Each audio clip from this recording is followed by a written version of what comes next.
Big TV భక్తి సమాచారం WhatsApp ఛానల్లో జాయిన్ అవ్వండి. అన్ని విశేషాలు ఎప్పటికప్పుడు తెలుసుకోండి.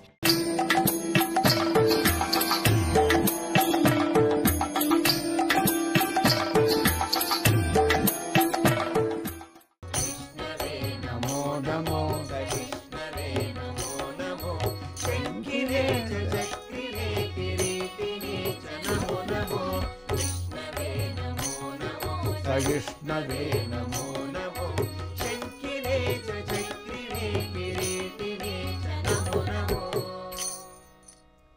తర్వాత వేదాలను వేద స్వరూపులైన వ్యాసాది మహర్షులను స్మరించి వారికి నమస్కరించి గంభీర ధ్వనితో ధర్మ ప్రసంగాన్ని ప్రారంభించాడు.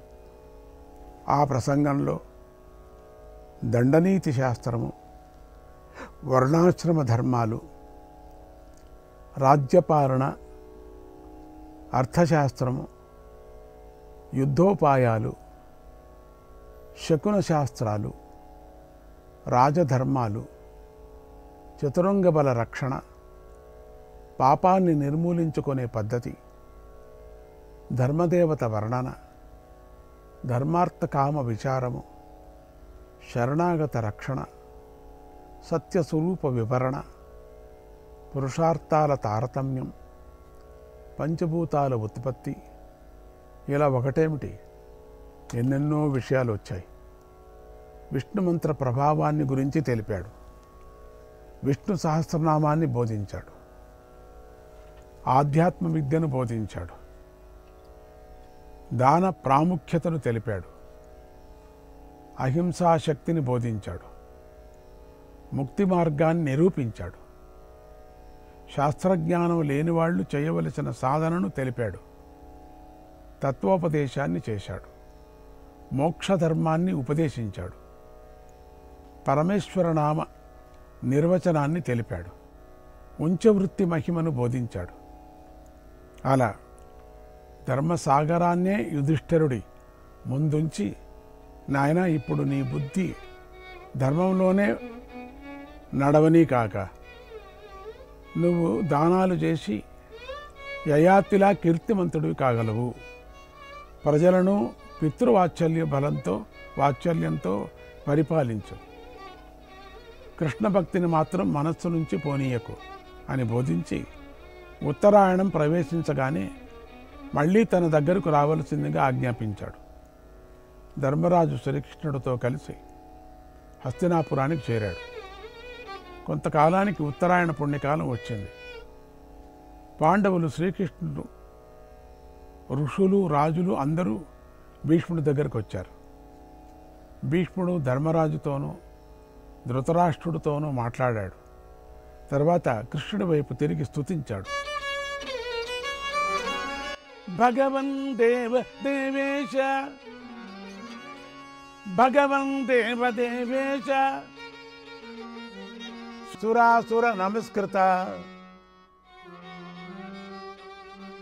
త్రివిక్రమ నమస్తేస్తు, త్రివిక్రమ నమస్తేస్తు, శంఖచక్ర గదాధర, శంఖచక్ర గదాధర. దేవదేవ, నీకిదే నా నమస్కారం. కరుణతో నన్ను కాపాడు స్వామి. నీ భక్తుడిని నేను. భార్యా పిల్లలు ఎవరూ లేనే అనాథులైన నాకు నువ్వు ఒక్కడవే నాథుడివి నీ స్వామి. నాకు వేరే దిక్కు లేదయ్యా. నా ప్రయాణానికి ఆజ్ఞాపించు స్వామి. అనుజానీహి మాం కృష్ణ, అనుజానీహి మాం కృష్ణ, వైకుంఠ పురుషోత్తమ, వైకుంఠ పురుషోత్తమ. రక్ష్యాశ్చతే పాండవేయాః, రక్ష్యాశ్చతే పాండవేయాః, భవాన్యేషాం పరాయణం, భవాన్యేషాం పరాయణం. పాండవులను రక్షిస్తూ ఉండవయ్యా. దేవా, కృష్ణుడు చేరిన పక్షం తప్పక గెలుస్తుందని నేను దుర్యోధనుడికి ఎన్నోసార్లు చెప్పాను,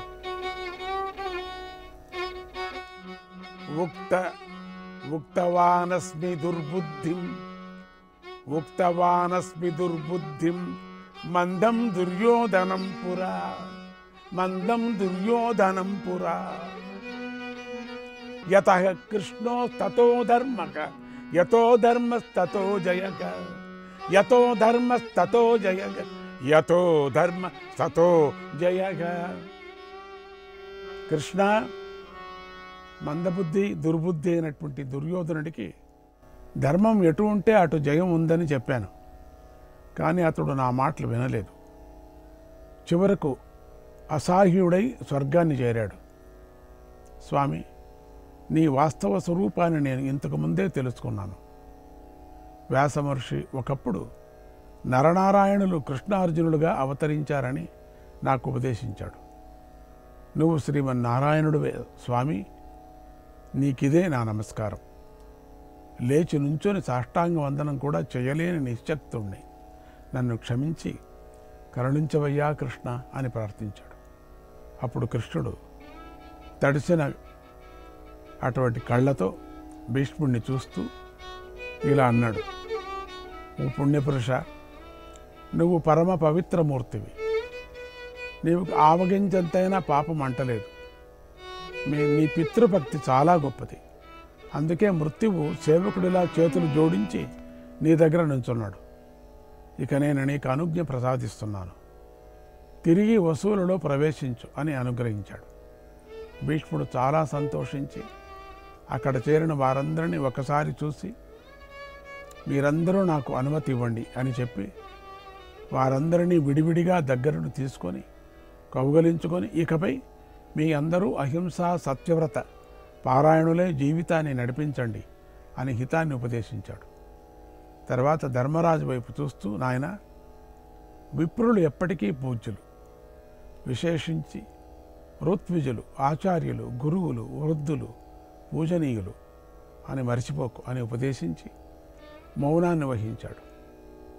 తరువాత భీష్ముడి పంచప్రాణాలు ఒక్కొక్కటిగా పరమాత్మలో ఐక్యమయ్యాయి. కృష్ణుడు కళ్ళు మూసుకొని ధ్యానంలో ఉండిపోయాడు. కృష్ణ ఏవం భగవతి మనోవాగ్దృష్టివృత్తిభిః కృష్ణ ఏవం భగవతి మనోవాగ్దృష్టివృత్తిభిః ఆత్మన్యాత్మానమావేశ్య సోంతశ్వాస ఉపారమత్. శ్రీకృష్ణుని స్తుతించి ఆత్మరూపుడైన ఆయనలో మనోవాక్కులకు దృష్టిని స్థిరంగా ఉంచి భీష్మ పితామహుడు పరమపదానికి చేరాడు.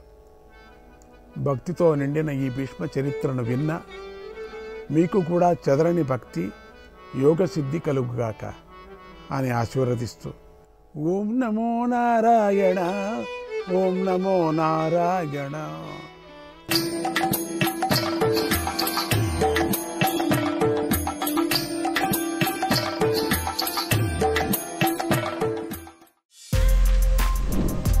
For more videos like this, subscribe Big TV channel.